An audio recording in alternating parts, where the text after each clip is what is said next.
Go!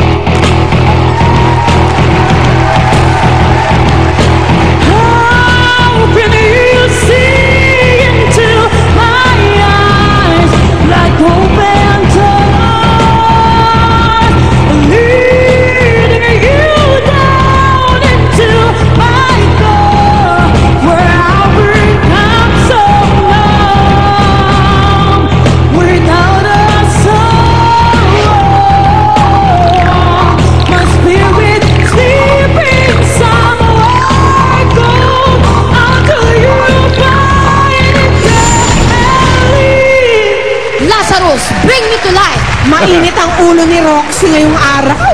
Roxy, nagsimula nga kumanta, bata ka pa daw? Opo. Ilang taon? 6 years old po. 6 years old? Ano yun? Rock na kagad gusto mo? Hindi po. Actually, amateur contest po. Pero ganyan ka na kumanta. Hindi. Talagang ganun lang po yung boses ko. Na-develop na lang yan. Nag-runner-up ka rin sa Marikina Idol, di ba? Opo. Max, Mga nakaraang taon. suportado ba ng parents mo, Roxy, ang iyong pagkanta mo Yes sa po. banda? Opo. Talaga? Opo. Pero aside from that, meron ba silang gustong ipagawa pa sa'yo para at least meron ka naman? Wala naman po. Talagang gusto rin po ng family ko na mag-singing ako. Kasi namanan ko rin po sa Father's Day. Wow! Ito naman si Angie. Kagagaling lang ito ng Malaysia din, di ba? Po, Parang sa isa Kota kanina. Kinabalu po. Saan? Sa Kota Kinabalu po. Kota Kinabalu. Aba. Anong kinantahan mo doon? Hotel and resort po siya. Ano yung pumuesto ka? Or, Banda din po. Banda. Ha? Band po. As a Group. band. Okay. Kota Kinabalu. Mainit din doon? Opo, sobra. Doble po doon yung init. Hindi ba doon ba galing yung kaibigan ni Dolphy? Sino yun? Yung Babalo? Hindi ba doon yun? Hindi, huwag na. Sige. Ano ba, Tito Sen? Category number 3. 3. Living and non-living things. Ang katanungan tungkol lang naman sa mga bagay-bagay. Makinig tayo kay Ryan. Ito ang inyong tanong. Ang isang lugar na puno ng tao gaya ng punong concert venue ay sinasabing hindi mahulugan ito. Anong? Eto na. Karayom. Karayom, Ryan, ang sabi ni Angie. Karam is correct.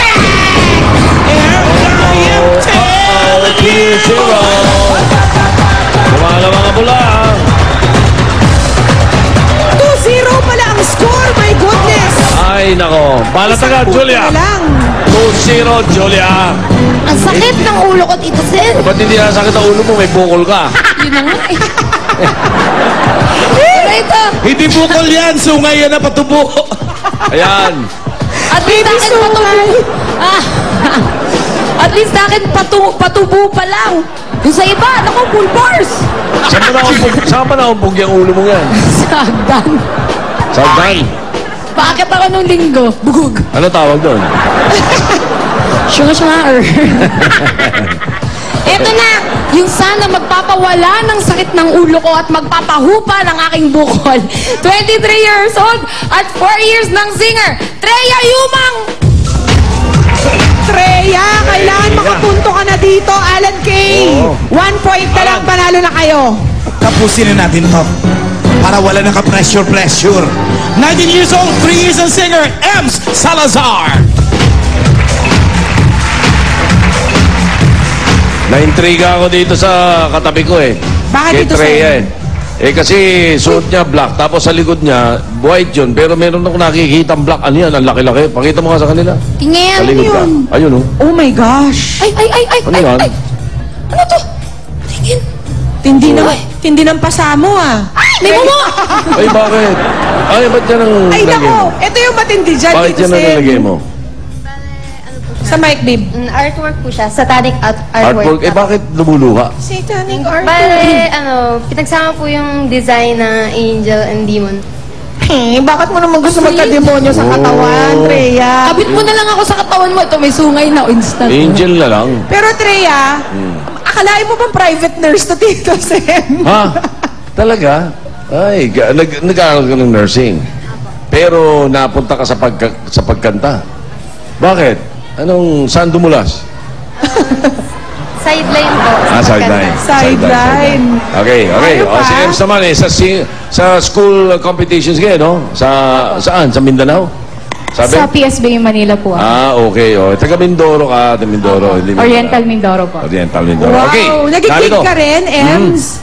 Kumakanta lang po, soloista lang po. Ano? Soloista. Soloista, hindi ba nakakasagabal yung pagkanta mo sa gabi sa accountancy course mo? Kinakaya naman po kahit kahirap. Pero even after you graduate, ipapursue mo pa rin yung singing mo, Ems? Opo. Binabalance ko lang po yung studies and then yung career. Yun talaga yung love eh. Okay. Uy, Tito Sen, dapat pala si Treya, actually, Impote, dapat magkaroon ng 2 straight points para magkaroon tayo ng championship. Oo nga, eh, dahil Huwag mong two- ganyan.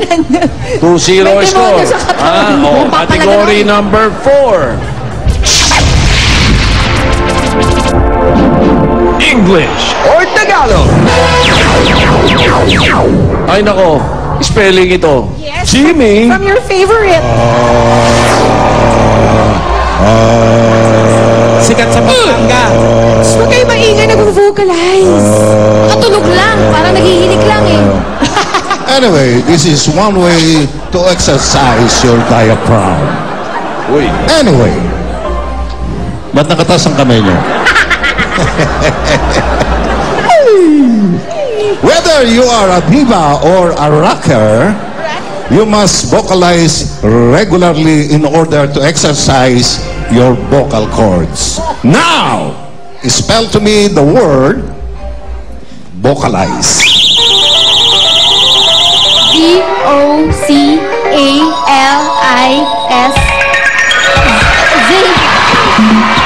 Since you went away, Jimmy, tama ba? days grow long. Jimmy! Mali! Tama ba? Mali! Mali. Ako, Ems, for the win na to. Dahan-dahan ha. 10 Sandali. seconds. Go! Actually, hindi na kailangan. VOCALIZE.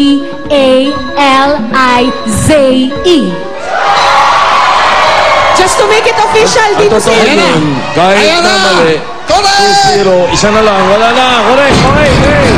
Panalo na ang pula.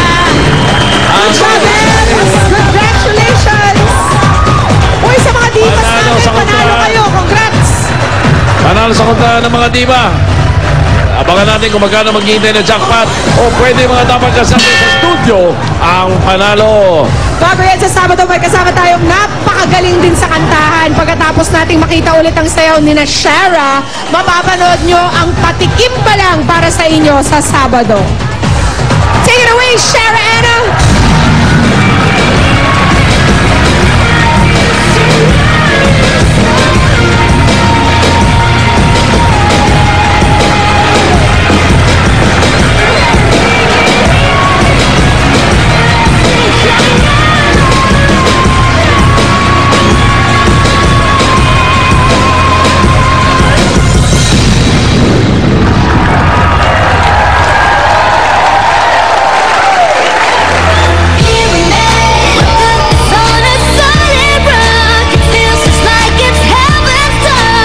Sa Sabado na yan, dito lang sa Itbulaga.